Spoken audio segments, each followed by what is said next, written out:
Margaret had lived in the small town for as long as she could remember. A dusty, lonely place where everyone knew everyone else's business whether they wanted to or not. The town had been built on hard work, ranchers, farmers, and traders who struggled with the harsh environment, the unforgiving land, and the bitter winds.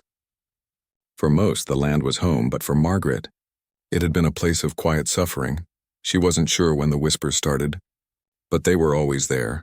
Quiet murmurs behind her back, harsh words when she passed by. Margaret was used to it by now, but it still hurt. She had never been like the other women in town. Slender, with soft voices and dainty figures. Margaret was full-figured, a little heavier than most of the town's women, and that made her an easy target. She lived alone in a small house on the edge of town, a house she'd inherited from her father. Her father had passed away many years ago, leaving her with the farm and the burden of being the only one who could take care of it.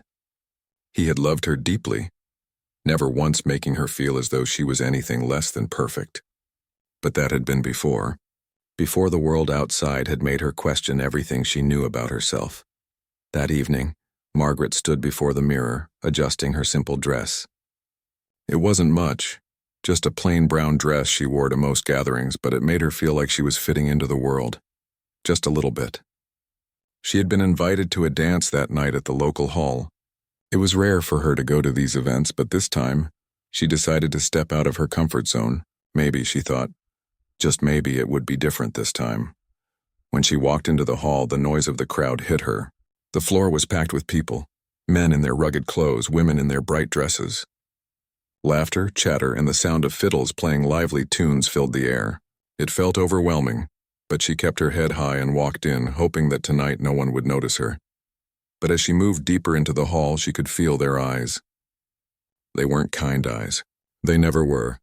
She tried not to look at the men who were whispering, their glances darting to her and then quickly away. The words she overheard were always the same. Too big, too loud, too much. Margaret felt the sting, but she kept her posture straight, and with a deep breath she walked over to the corner of the hall. There, in the farthest corner, she could sit and pretend that she wasn't the center of attention, that the world wasn't judging her for things she couldn't control. She found a chair by the wall and sat down, hoping to blend in with the shadows. The fiddlers played their lively tune, and couples spun around the floor. Margaret watched them, wishing she could be part of that world.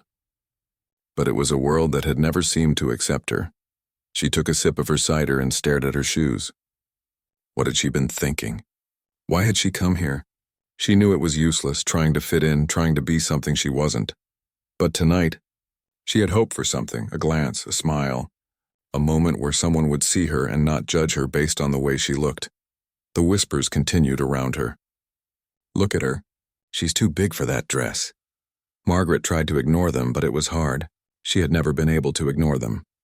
They seemed to echo in her mind, in her heart, and there was no escape from them. Then, just as she was about to resign herself to another lonely evening, the door opened, and a man stepped inside. He was tall, broad-shouldered, and wore the rough clothes of a rancher. His boots kicked up the dust as he entered, and for a moment everything seemed to stop. The others in the room turned to look as if his presence had changed the very air. Margaret, too, couldn't help but notice him. He was different. His eyes were dark and intense, and he didn't seem to care about the whispers that followed him. There was something in the way he carried himself, quiet, confident, and strong. For a while he stood by the door, surveying the room, his gaze sweeping over the crowd. Margaret couldn't tear her eyes away. She had seen him before around town, but never up close. He was Cole, a rancher who lived outside of town near the foothills. He was known to be a man of few words, and the other men often talked about his quiet nature. He wasn't someone who sought attention. Margaret wasn't sure why, but as she watched him, a feeling of hope bloomed in her chest. It wasn't the kind of hope she usually felt. It was different.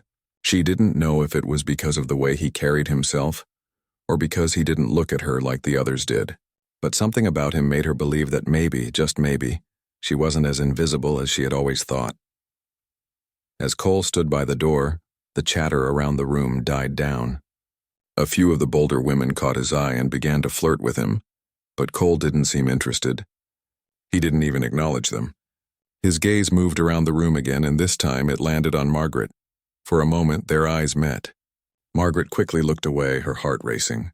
She wasn't used to anyone looking at her directly, especially not a man like Cole, but then to her surprise, he began to walk toward her. The whispers in the room grew louder, and Margaret could hear the murmurs of disbelief. But Cole didn't care. He reached her side and stood there for a moment as though considering something. Then with a soft but sincere voice, he spoke. "Mind if I have the next dance?" Margaret was taken aback. She wasn't sure what to say. Was he serious? Was he just being polite? She had never been asked to dance before, not in all her years in the town. And now this man, this rancher, was asking her. For a second she hesitated, unsure of what to do. But then she looked into his eyes. There was no mockery there, no pity, just a quiet kindness that she hadn't expected. "Yes," she said softly, almost shyly. "I'd like that." Cole extended his hand, and Margaret took it, feeling the warmth of his palm against hers. The crowd around them watched, surprised, but they soon turned back to their own business, leaving Margaret and Cole on the dance floor. As the music began again, Cole took her hand and guided her into the dance. Margaret felt her nerves calm for the first time that evening. The steps were simple, but it didn't matter. She felt light in his arms as though she was floating. There was no judgment in his touch, no discomfort in his gaze. He made her feel like she was exactly where she needed to be, just as she was. For the first time in a long time, Margaret smiled. And for that one moment under the soft glow of the lights, she didn't feel alone. As the music swirled around them, Margaret felt as though the entire world outside the dance hall had melted away. In Cole's arms, she didn't feel the weight of the cruel words or the stares. It was as though the dance had taken them into a place where no one could reach them, where only they existed. She had been so used to being invisible, to being overlooked, but here with Cole, it was different. He moved with ease, leading her in time to the music, and Margaret found herself following his lead without even thinking. His hand was steady on her back, his other hand holding hers gently but firmly. She could hear his steady breath, feel the warmth of his body close to hers, but there was no discomfort. She didn't feel judged or out of place. For a brief moment, Margaret allowed herself to believe that she might actually be seen, not as the woman people mocked, but as someone who was worthy of kindness, of attention, of affection. The thought brought a smile to her lips, but she quickly hid it, afraid that it might disappear as quickly as it came. Cole's voice broke through her thoughts. "You're a good dancer," he said, his words low but genuine. Margaret felt a small surge of pride. She wasn't used to hearing compliments, especially not from men who usually kept their distance from her. "Thank you," she replied, her voice soft, almost shy. She glanced up at him, meeting his eyes again. There was no judgment there, just warmth and sincerity. It made her heart beat a little faster. She had never met someone like Cole before. He wasn't like the others in town who treated her as though she was something to be ignored or avoided. He saw her as she was, and that alone made her feel something she hadn't felt in years. Hope. The dance floor seemed to empty out as more people joined in the festivities, but Cole and Margaret stayed in the center, moving together in perfect harmony. Margaret's mind wandered as she danced. She thought about all the nights she had spent alone, wondering if she would ever find someone who could see her for who she truly was, not for her size or the way others saw her. And now here was Cole, a man who didn't care about any of that. He was simply here, sharing this moment with her, and for once Margaret felt like she didn't have to hide. After a few more spins and twirls, the music slowed, and the room grew quieter. Margaret could feel her heart racing as she glanced at Cole. He wasn't pulling away, wasn't leaving her to stand alone again. They were still holding hands, still moving gently in time with the rhythm. He hadn't said much since the dance began, but there was something in his eyes. Something that told her he didn't need to say anything for her to know that he cared. It wasn't pity or a passing fancy. It was something more. When the song finally ended, Margaret stood there unsure of what to do. The last note of music echoed in the hall, but she couldn't seem to bring herself to let go of Cole's hand. It felt natural to hold on, as if her fingers had been meant to fit in his. For a second there was an awkward silence, but it wasn't uncomfortable. It was just quiet. Margaret started, but she didn't know what to say. Her heart was beating so fast that it was hard to form the right words. "I didn't expect this," she said softly. her words almost a whisper. She didn't expect someone like him to notice her, let alone ask her to dance. Cole gave her a smile that made her breath catch in her throat. It wasn't the smile of someone who was trying to be polite or trying to make her feel better. It was the smile of someone who understood, someone who saw her as she was. "I didn't expect it either," he replied, his voice warm and steady. "But I'm glad I did."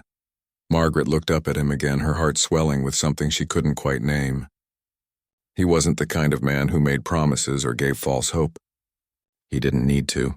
His sincerity was enough, and in that moment, Margaret felt as though she could trust him in a way she had never trusted anyone before. The music changed again, and the tempo picked up. But Margaret didn't feel the urge to join the other dancers. She didn't feel like going back to the corner and hiding away again. For the first time that night, she felt something that was foreign to her. She felt alive. She felt noticed. She felt like she mattered, and it was all because of Cole. "Would you like to take a walk?" he asked, his voice gentle. He seemed to sense her hesitation, the quiet longing in her eyes. She nodded, and they walked out of the hall together, away from the laughter and noise. The night air was cool, and Margaret drew in a deep breath, letting the crispness fill her lungs. The stars were scattered across the sky, twinkling like diamonds, and the world felt a little smaller, a little more intimate. As they walked, Cole didn't say much, but there was a comfortable silence between them, one that Margaret didn't want to break. Eventually, they reached the edge of town, where the road stretched out into the open fields. The wind rustled through the tall grass, and Margaret felt the familiar sense of peace that only the countryside could bring. She loved the stillness of the land, the way it could calm her, make her forget about the harsh words that had followed her for so long. "You know," Margaret said, her voice quieter now, "I never thought anyone would care. Not like this." She hesitated, not sure if she was saying too much, but Cole didn't seem to mind. He was listening, really listening, and that was enough for her. Cole's footsteps slowed, and he turned to face her. "People say a lot of things," he said, his tone thoughtful, "but none of that matters unless you let it." Margaret looked up at him, feeling the weight of his words. She had spent so much of her life letting other people's opinions define her. But here was someone who saw her as more than just her size, more than just the woman people whispered about. For the first time in a long time, Margaret felt something deep inside her, something she hadn't allowed herself to feel in years. "I've spent my life believing the worst about myself," Margaret admitted, her voice trembling slightly. "I thought I was too much for anyone to love." Cole reached out and gently touched her arm. "You're not too much. You're exactly who you're meant to be," he said, his words simple but true. Margaret felt her eyes fill with tears, but she didn't try to hide them. She had spent so long trying to keep the world at arm's length, trying to protect herself from the hurt. But Cole made her feel like she didn't have to hide anymore. "You don't have to pretend with me, Margaret," Cole said softly. "You're perfect just the way you are." For the first time in what felt like forever, Margaret let herself believe it. She wasn't too much. She was enough. And for the first time in her life, she felt truly seen. As they stood there under the stars with the cool breeze swirling around them, Margaret realized that this was just the beginning. She didn't know what the future held, but for the first time she felt hopeful. Cole had seen her, truly seen her, and for the first time, Margaret saw herself in a way she never had before. And that was enough.